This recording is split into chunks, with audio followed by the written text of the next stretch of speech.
একদিন হঠাৎ শুনতে পেল ফাঁকা ঘরের ভেতর চিৎকারের আওয়াজ। Room number 7। চেনার সূত্রে অন্য নাম ব্যবহার করা হচ্ছে, পূজা। পূজার বাড়িতে আর্থিক সমস্যা থাকায় সে বাইরে থাকতো। তার জীবনযাপন ছিল সকালে উঠে অফিস থেকে বাড়ি, এর বাইরে সে কোথাও যেত না। তার তেমন কোনো বন্ধুও ছিল না, সে একাই ভালো থাকতো। এমনই একদিন সে অফিস থেকে বাড়ি এসেছে। তার মার সাথে কথা বলে ফোনটা রাখা মাত্রই বেল বেজে ওঠে। সে দরজার সামনে গিয়ে দেখার চেষ্টা করলো কে এসেছে। দেখলো একটা ছেলে দাঁড়িয়ে আছে। পূজা আস্তে করে দরজাটা খুলে বলে, কি চাই? বাইরে থেকে আওয়াজ হলো, হাই, আমি রাহুল, রুম নাম্বার 7-এ এসেছি নতুন। পূজা বলল, আমি কি সাহায্য করতে পারি? রাহুল হেসে বলল, না না, কোনো সাহায্য লাগবে না, তোমার সাথে বন্ধুত্ব করতে এসেছি। পূজা ছিল চাপা স্বভাবের। সে বলল, টাইম নেই বলে দরজা বন্ধ করে দেয়। তারপর সে তার রাতের যাবতীয় কাজ করে ঘুমিয়ে পড়ে। সকালে তার ঘুম ভাঙে আবার সেই বেলের আওয়াজে। সে চোখ ডলতে ডলতে দরজা খুলে দেখে সকাল সকাল রাহুল এসেছে। তার হাতে বাটি আর মুখে একগাল হাসি নিয়ে দাঁড়িয়ে আছে। রাহুল বলল, তোমার জন্য মিষ্টি এনেছি। পূজা বলল, সকাল সকাল মিষ্টি? রাহুল বলল, নাও, এত আশা করে এনেছি। পূজা দিদি হাতে বাটিটা নিয়ে দরজা বন্ধ করে দেয়। তারপর সে তড়িঘড়ি করে রেডি হয়ে অফিসের জন্য বেরিয়ে পড়ে। যাওয়ার সময় সে বাটিটা নিয়ে তার রুমের বাইরে গিয়ে দেখে দরজার বাইরে বন্ধ করা। পূজা ভাবলো বাটিটা বাড়িতে রেখে দিয়ে অফিস থেকে এসে দিয়ে দেব। সারা দিনের কাজ করে বাড়িতে ঢুকতেই আবার সেই বেলের আওয়াজ। দরজা খুলে দেখে রাহুল সেই মুখে একগাল হাসি নিয়ে দাঁড়িয়ে আছে। পূজা একটু থমকে বলল, ও হ্যাঁ, তোমার বাটিটা, দাঁড়াও দিচ্ছি। সকালে তোমার রুমের বাইরে গিয়েছিলাম, দেখলাম তুমি রুমে নেই, তাই আবার রেখে দিয়েছি। তারপর তার হাতে বাটিটা দিয়ে কিছু টুকটাক কথাবার্তা বলে সে দরজা বন্ধ করে দেয়। সারাদিনে ধকল যাওয়ায় সে তাড়াতাড়ি ঘুমিয়ে পড়ে। পরদিন সকালে আবার একই কাণ্ড। তার ঘুম ভাঙে আবার সেই বেলের আওয়াজে। এবার পূজা কিছুটা রেগে তাকে জিজ্ঞাসা করিয়ে ফেলল, তোমার ব্যাপারটা কি বলো তো? রোজ সকাল বিকাল তুমি মুখে একগাল হাসি নিয়ে দাঁড়িয়ে থাকো, কি চাই তোমার? আমি তোমার ব্যাপার বুঝতে পারছি না কিন্তু।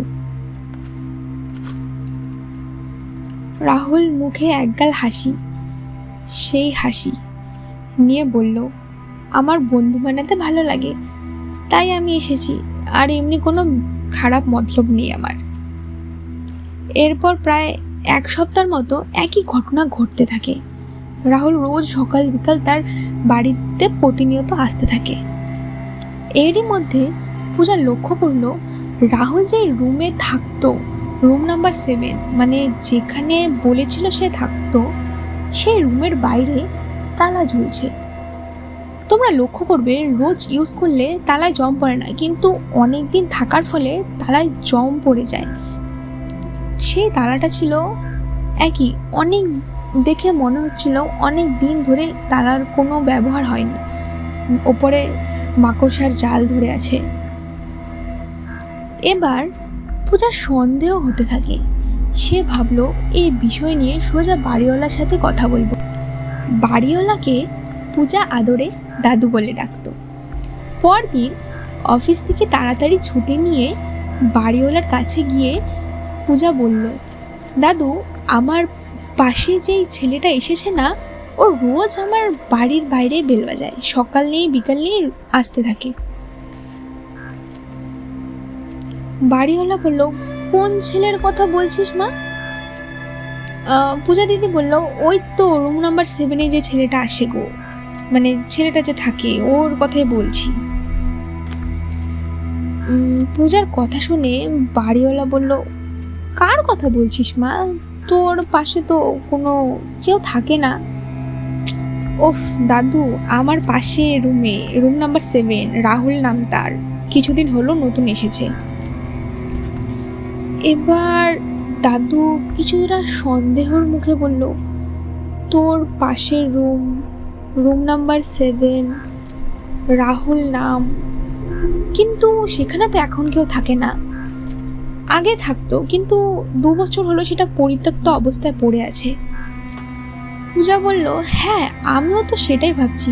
সেখানের বাইরে যে তালাটা ঝুলছে সেটা অনেক দিনের পুরনো, আর দেখে মনে হচ্ছে সেটা ব্যবহার হয়নি, অনেক দিন হলো। কিন্তু আমাকে যে রাহুল বলেছিল সে ওই রুমটাতেই থাকতো। বাড়িওয়ালা কিছুক্ষণ চুপ করে থাকে, তারপর সে বলে, সে ঠিকই বলেছে। আজ থেকে প্রায় 2 বছর আগে সেখানে রাহুল নামের এক ছেলে এসেছিল। সে ছিল খুব মিষ্টি, সব সময় মুখে একগাল হাসি, সহজে সবার সাথে মিশে যেত। কিন্তু একদিন হঠাৎ 2 দিন হয়ে যায়, সে দরজা না খোলায় পুলিশ ডেকে দরজা ভাঙা হয়। দেখে সুইসাইড করেছে। তারপর থেকে সে রুমে কেউ থাকতে পারতো না। যেই থাকতো সে নাকি তার আওয়াজ শুনতে পেত বা দেখতে পেত, এমন, তাই কেউ থাকতো না।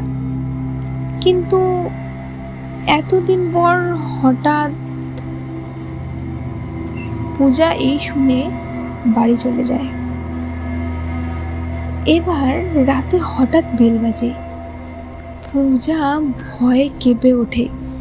সে চুপ করে বসে থাকে, দরজা খুলে না। এরপর ঠিক 3টা বেল বেজে চলে যায়। সে রাতটা পূজা কোনো মতো কাটিয়ে তার পরের দিনই সে দেরি না করে সে বাড়ি ছেড়ে অন্য জায়গায় ভাড়া নেয়।